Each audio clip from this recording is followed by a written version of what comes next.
자, 계속 이어서 우리가 이제 점원 크레딧 600 데이터를 갖고서 로지스틱 리그레이션 모델링을 해보겠습니다. 자, 이제 여러분 이제 아주 핵심적인 내용에 도달했어요. 지금까지 우리가 데이터 마이닝이라는 거를 코딩으로 해결한 적이 이번이 처음인 거죠, 사실은. 그리고 실질적으로도 상업적으로도 매우 유용한 툴이다, 이렇게 보면 되겠어요. 자, 그리고 여기 아직까지 데이터 기초 통계량을 보는 부분이었으니까 우리가 앞에 때 했던 것처럼 기초 통계량을 한번 더 볼게요. 그리고 방금처럼 이렇게 실행하면 되겠죠. 그리고 여러분, 앞에서 내가 아까 C번 함수 지울 때 이거 뭐의 약자겠어요? 내가 왜 이게 뭔지 대충 알겠죠, 여러분? 네. 그러니까 어떤 의미가 있는 단어를 갖고 명령어를 만들면 기억하기 좋아요. 이렇게 적어놓고서 뭐 실행해라 이런 의미로 쓰면 안 되겠죠. 이건 뭐겠어요? 딜리트를 연상시키는 단어죠. 그래서 저렇게 그래서 저러면 잊어먹지 않을 수 있을 거예요. 자, 다음에 이제 할 거는 요 방법은 좀 어려운데 복잡한데, 그러니까 sklearn이라는 그 라이브러리가 있어요. sklearn이라고 하는. 그리고 train test split라는 거를 하여간 불러오는 방법이 되겠어요. 그러면 요거는 그냥 통으로 외워두면 되겠어요. 우리가 앞으로 데이터 마이닝 할 때 사실 파이썬의 좋은 점은 여러분이 코딩을 해서 새로 안 만드는 거예요. 요 한 줄이 100줄이 될 수도 있고 1000줄이 될 수도 있어요, 코딩에서. 그걸 그냥 지금 쓰는 거예요. 그러니까 편하죠. 그래서 우리가 많은 사람들이 만들어 놓은 라이브러리를 이용하는 거니까. 그래서 SQL 여기 점이 있으니까 우리가 좀 큰 화면으로 한번 볼까요? 잠시. 요렇게 되는 거예요. 그래서 좀 더 키워볼게요, 여러분 잘 보이게. 그래서 여기 보면 scikit-learn 함수라고 하는데 보통 scikit-learn이라고 읽어요. scikit-learn 함수 라이브러리 모델 셀렉션에 import train test split, 그래서 언더바로 다 있죠. 이걸 우리가 언더바라고, 대시는 안 쓴다는 거, 코딩에서. 그래서 600개 데이터 중에 드랍, 즉 드랍 함수를 썼으면 뭐예요? 칼럼이 어떤 경우 y인 경우는 드랍. 그러니까 y 빼고는 다 뭐다? x 데이터에 저장해라. 그 y를 포함한 데이터는 어디를 저장하라? y 데이터에. 그 우리가 데이터를 보면 여기서 보면 요만큼이 x고 그 다음에 요만큼을 y로 저장하라는 거죠. 한 줄만 돼야 되는데 더 정확하게. 요거는 y로 저장하고 요거는 x로 저장해요. 근데 만약에 여러분이 변수가 4개가 아니고 x값이 8개 했다. 그럼 8개를 저장해라. 그러니까 뭘 구분한 거예요? 인풋 변수와 출력 변수, 입력 변수와 출력 변수를 구분하는 과정을 만든 거예요. 왜? 인풋 값수는 학습에 사용되고 출력 함수는 학습의 결과를 평가하는 데 사용되니까. 그래서 요 한 두 줄이 아주 데이터 핸들링을 편하게 한 거예요. 그리고 여러분이 데이터를 x값을 변수를 10개를 써도 좋고 7개를 써도 좋고 개수에 상관없이 쓸 수 있는 코드로 만들었어요. 그래서 입력하고 출력 변수를 나눠 놓은 다음에 xtrain 뭐예요? 입력 변수들 간의 학습용 데이터. x 언더바 테스트는 입력 변수들 간의 평가용 데이터. ytrain은 평가용 데이터 중에서 뭐예요? 출력 변수. y 언더바 테스트는 평가용 테스트 중에서 뭐예요? 종속 변수. y값, 출력값이죠. 요거 이제 쉽게 구분되죠. 그리고 저거를 의미하는 변수를 만들면 되는데 많은 사람들이 이렇게 아마 노테이션 할 거예요. 특별하게 뭔가 선호도가 다르지 않으면 지금 이렇게 의미하는 바로 매칭을 시켰죠. 요거를 트레인 테스트 스플릿 함수를 이용해서 아까 앞에 있는 X 데이터는 뭐예요? 예, 그러니까 입력 변수들 데이터, Y 데이터, 출력용 변수들을 이렇게 나누라는 거죠. 이렇게 트레인과 테스트 셋으로 나눠라. 굉장히 중요한 개념입니다. 나누는데 테스트 사이즈를 멋이다 20%만 해라. 즉 트레이닝은 몇 퍼센트 해라? 80% 해라. 즉 이 데이터에서 학습을 몇십 퍼센트 해라? 80% 해라.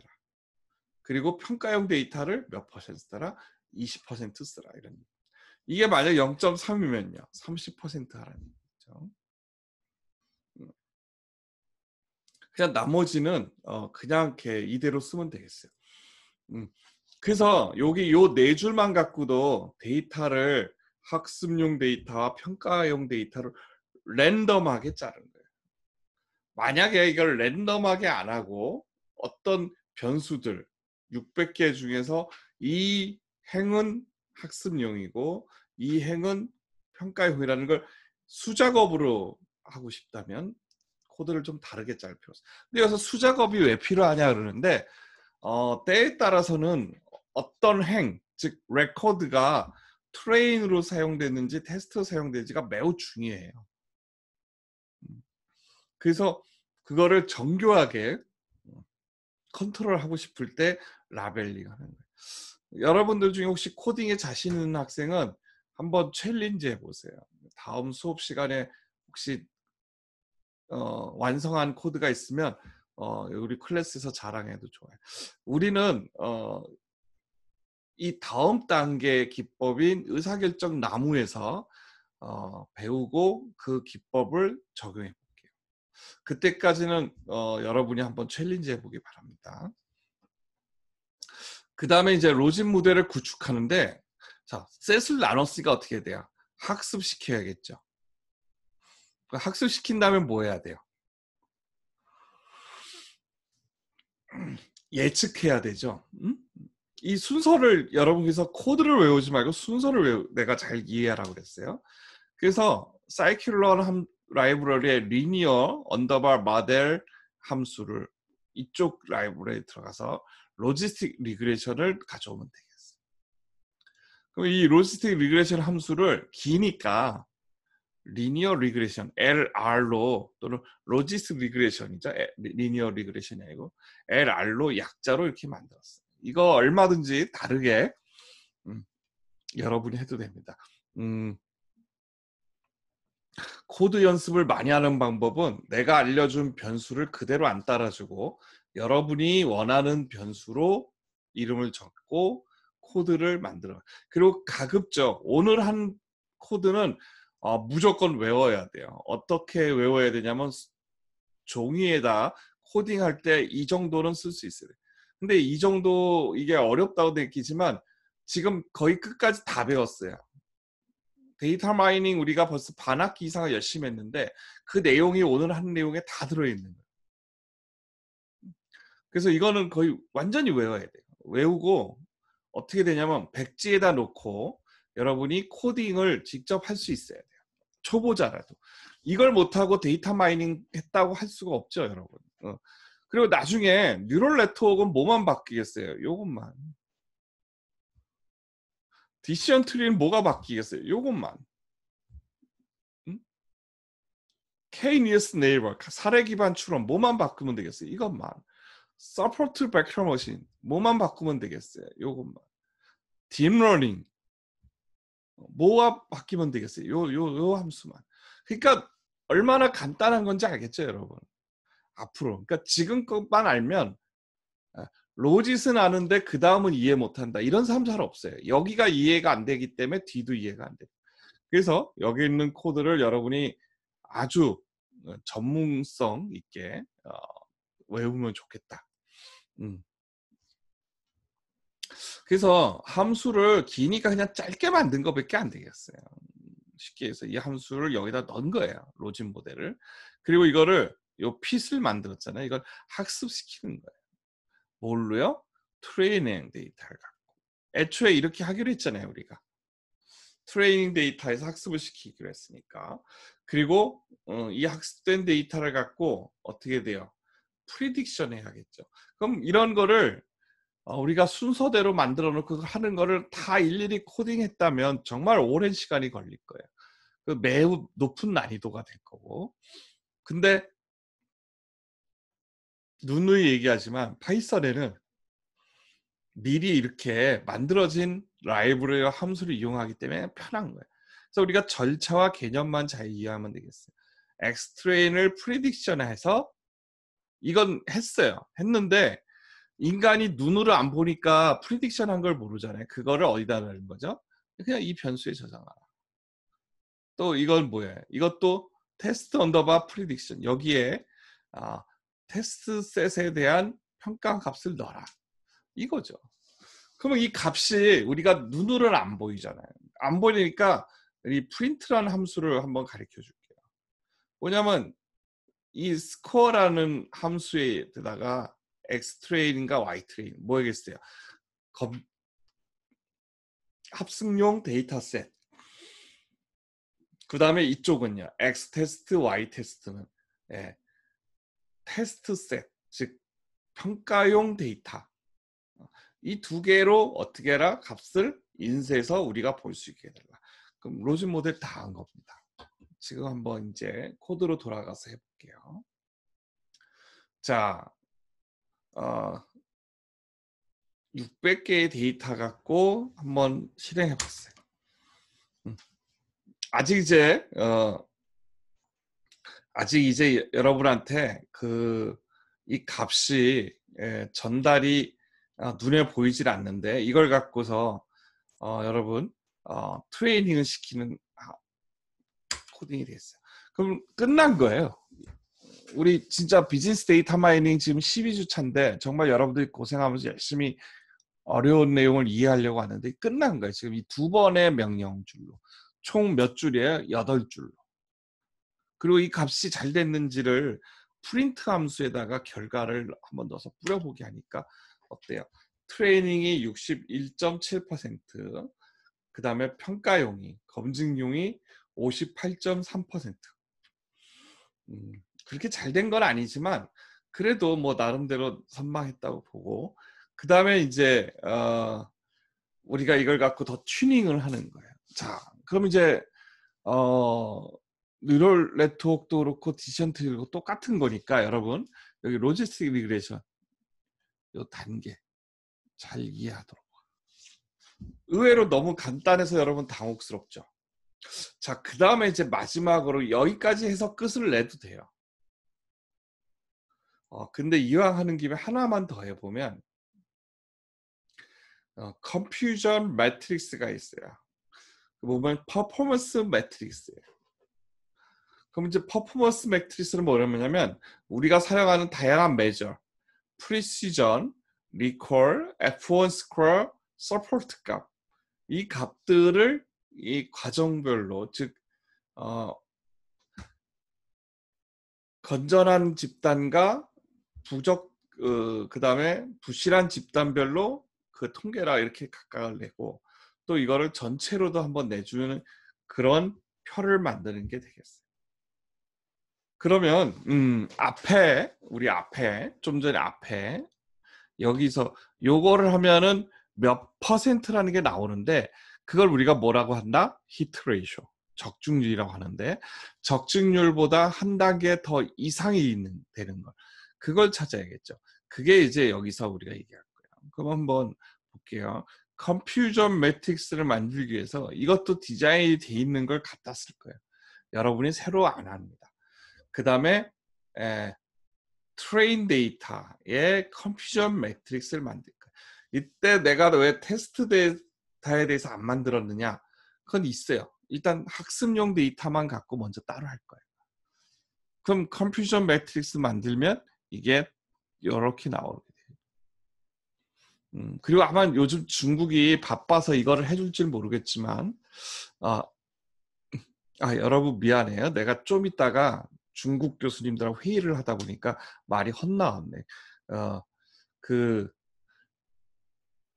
이 컴퓨저 매트릭스에 대한 개념은 좀 더 나중에 더 배우겠는데 이건 손으로도 계산할 수 있다고 해야죠. 그냥 정오 행렬표 라고 보면 되겠어요.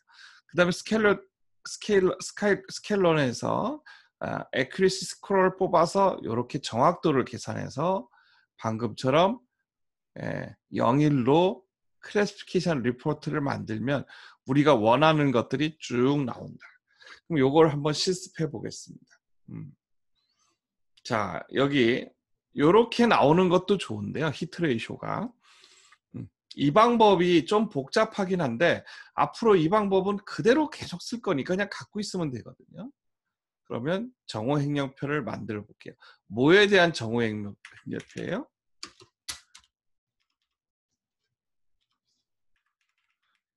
여기 정오행렬표는 학습용 데이터죠.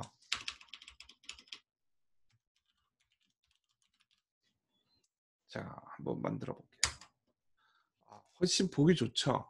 프리시전, 리콜, 에프런 스코어를 보여주는데 이거의 의미는 다음에 또 다시 좀 얘기할게요. 프리시전과 리콜과 F1 스코어는. 근데 이제 우리가 히트 레이쇼 있잖아요. 히트 레이쇼. 적중률과 보다는 좀 더 다른 데이터인데 이렇게 우리가 계산할 수 있어요. 근데 사실 이 많은 노력을 더해서 이 값을 계산하는 게 좋긴 한데 그거에 비해서 어때요? 이게 너무너무 심플하고 간단하죠? 그래서 여러분 이걸 꼭 둘 다 알아야 된다. 오케이.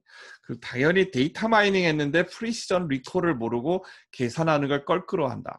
있을 수 없는 일이에요. 그래서 요거를 우리가 꼭 먼저 쓰도록. 그래서 데이터를 두 가지 유형을 줬습니다. 그리고 지금 거는 좀 어려울 수도 있는데 거의 그냥 외워서 쓰면 좋겠어요. 외워서.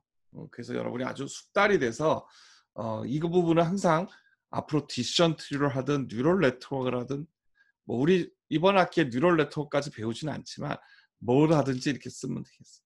마찬가지로 여기 보면 검증용 데이터, 평가용 그 데이터도 방금처럼 정오행역표를 정확도와 민감도가 다르게 해서 충분히 만들 수 있습니다. 그리고 이제 여기를 꼭 챌린지에서 꼭 다들 끝내주길 바래요. 한번 우리 데이터로 가볼게요. 그러면 여기서도 한번 실행해 볼게요. 뭐 같은 거니까 당연히 여러분이 타이핑만 오류만 없으면 당연히 되겠죠. 그래서 정오행렬표를 이렇게 쭉 만들었습니다.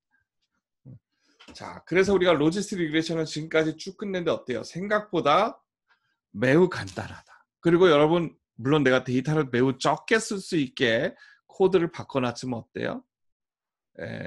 다른 때에 비해서 이게 전혀 무겁다는 느낌이 없죠.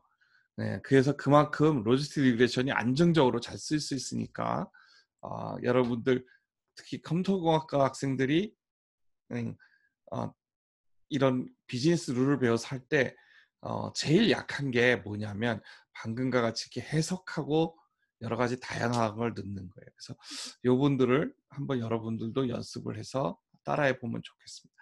그리고 오늘 한 거는 아까도 얘기했지만 모두 외울 때까지 연습하는 게 좋겠다. 그리고 이것만 반복하면 이번 학기에 7, 80%는 완성한 거다. 이렇게 보면 되겠어요. 자, 여기 정도 하고 그 다음에 영상으로 여러분이 공부하면 굉장히 타이트해요. 내가 다른 말을 안 하고 집중해서 하니까. 그래서 오늘 수업은 여기까지 하고요. 그 다음에 주말 중에 동영상 하나를 좀 더 올려서 지난번 좀 휴강한 거를 메이크업하고 다시 우리가 다음 주 화요일은 실시간 수업으로 만나서 진행하도록 할게요. 자, 여러분 수고했습니다.